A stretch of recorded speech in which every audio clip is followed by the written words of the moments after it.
తాకట్లో ఉన్న మీ బంగారాన్ని విడిపించి ఆ రోజు ఆన్లైన్ రేటుకి కొంటాం. Sharma gold company.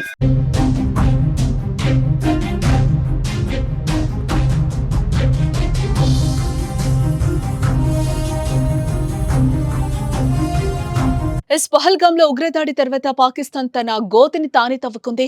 ఇప్పటికే భారత చేతిలో చావు దెబ్బతిన్న పాక్ బలూచిస్తాన్ సైన్యం దాటికి కుంగిపోతోంది. ఇలాంటి తరుణంలో పాకిస్తాన్ కు ఇరాన్ బిగ్ షాక్ ఇచ్చింది. పాక్ తో బోర్డర్ ను పూర్తిగా మూసివేసేందుకు ముమ్మరంగా పనులను ప్రారంభించింది. ఇరు దేశాలు బోర్డర్ లో 1000 కిలోమీటర్ల మేర బోర్డర్ ను షేర్ చేసుకుంటాయి. అయితే ఇప్పుడు దాన్ని ఇరాన్ పూర్తిగా మూసివేయనుంది. విజువల్స్ లో చూస్తున్న విధంగా 1000 కిలోమీటర్ల మేర 4 కిలోమీటర్ల ఎత్తైన కాంక్రీట్ గోడ నిర్మిస్తుంది ఇరాన్.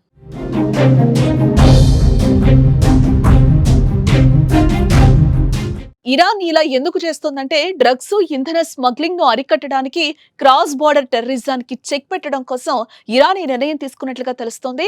అందుకుగాను పనులను సైతం ప్రారంభించింది. ఇప్పటికే సగానికి పైగా పనులు పూర్తయిన దృశ్యాలు విజువల్స్ లో అయితే మనకి స్పష్టంగా కనిపిస్తున్నాయి.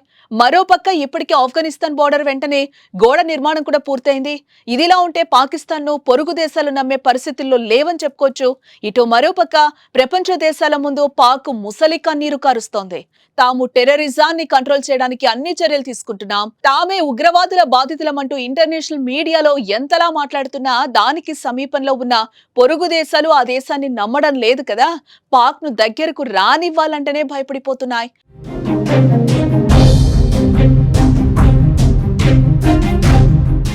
మరోపక్క పాకిస్తాన్ తో బోర్డర్ ను షేర్ చేసుకుంటున్న కంట్రీలన్నీ కూడా పాక్ ను వేలెత్తి చూపిస్తున్నాయి. ముఖ్యంగా ఉగ్రవాదాన్ని, డ్రగ్స్, ఇంధన స్మగ్లింగ్ ను ఆయా దేశాలకు తీసుకొస్తోంది పాకిస్తానేనంటూ ఇరాన్ ఆరోపిస్తుంది. అందుకే తమ దేశంలోని వాటిని రాకుండా అడ్డుకట్ట వేసేందుకు బోర్డర్ ను మూసివేస్తున్నట్లుగా నిర్ణయం తీసుకుంది.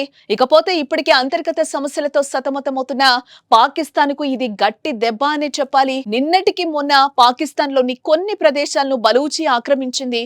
పాక్ ప్రభుత్వంపై ప్రజలు వ్యతిరేకత చూపిస్తున్నారు. అందులో భాగంగానే పాక్ మంత్రి ఇంటిపై దాడులు చేశారు. ఇలాంటి పరిస్థితుల్లో ఇరాన్ నిర్ణయం మూలిగే నక్కపై తాటికాయ పడ్డటైంది.